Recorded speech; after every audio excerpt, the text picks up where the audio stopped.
السلام عليكم ورحمة الله وبركاته. ازيكم يا حبايب قلبي؟ عاملين ايه؟ يا رب تكونوا بخير. كل سنة وانتم طيبين. الفيديو ده على فكرة كان مصورة في شهر 9، بس كان عندي على التليفون اتأخر لما نزل. زي ما انتوا شفتوا كده، ده بلح ناشف اللي هو السيوي، جايبينه من على النخل طايب، فطلعناه فوق على السطح زي ما انتوا شايفين كده، وفرشناه. وطبعا قعد 15 يوم ونزلناه.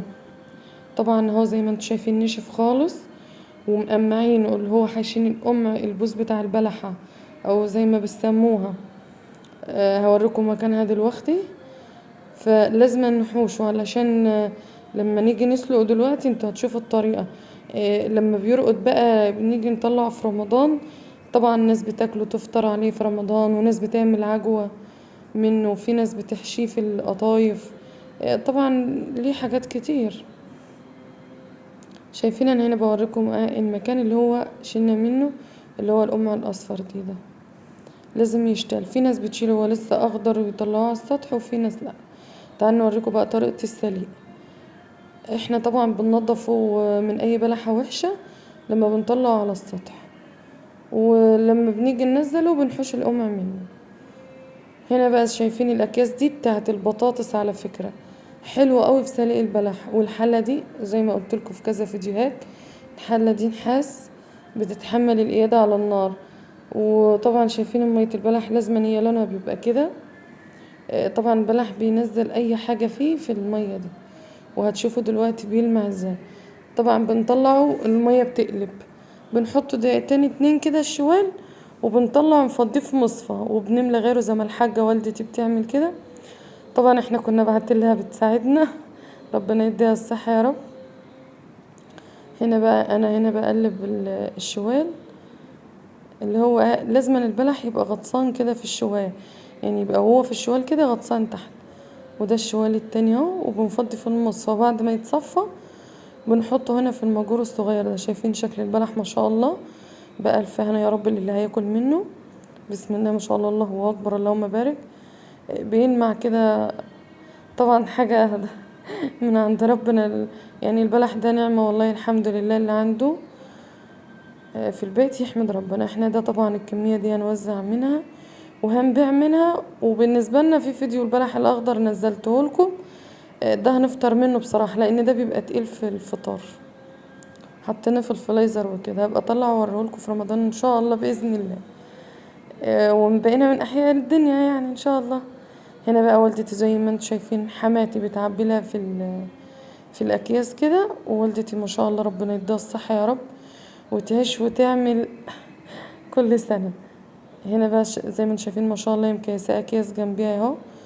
على فكره هنا احنا بنوزنه لسبب، عشان الجزء اللي احنا بنبيعه لازم يبقى طابق كيلو، يعني مش هنبيع كده وخلاص. طبعا في ناس بتبقى عاملة 2 كيلو، في ناس عاملة 4، في ناس عاملة 5، طبعا على حسب. احنا هنا بنعمله كيلو، لان في ناس بتاخد كيلو على قدها يعني.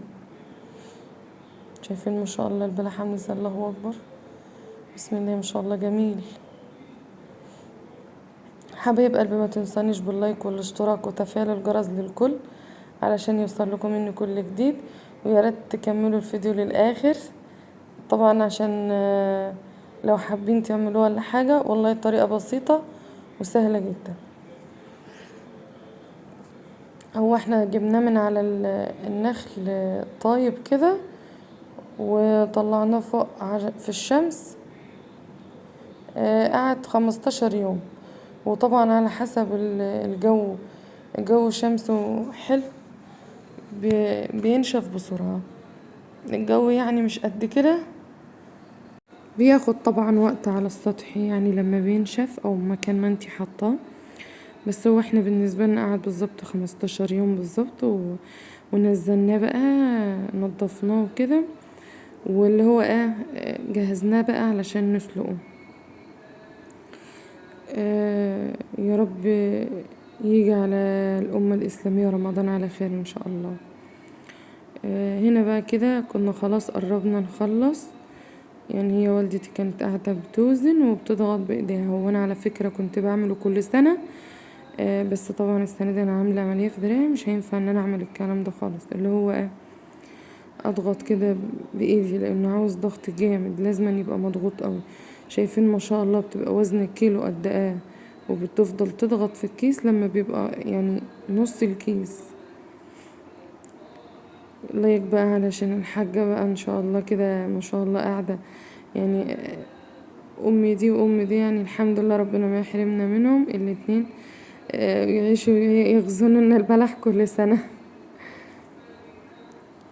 ويبارك في امهاتنا جميعا. هنا بقى خلاص كانت اخر حاجة الكمية الصغيرة اللي قدامها دي، شايفين بسم الله ما شاء الله، الله اكبر اللهم بارك الكمية قد ايه. ما تنسونش اللايك يا حبايبي، ولو في اي حاجة اكتبولي في التعليقات.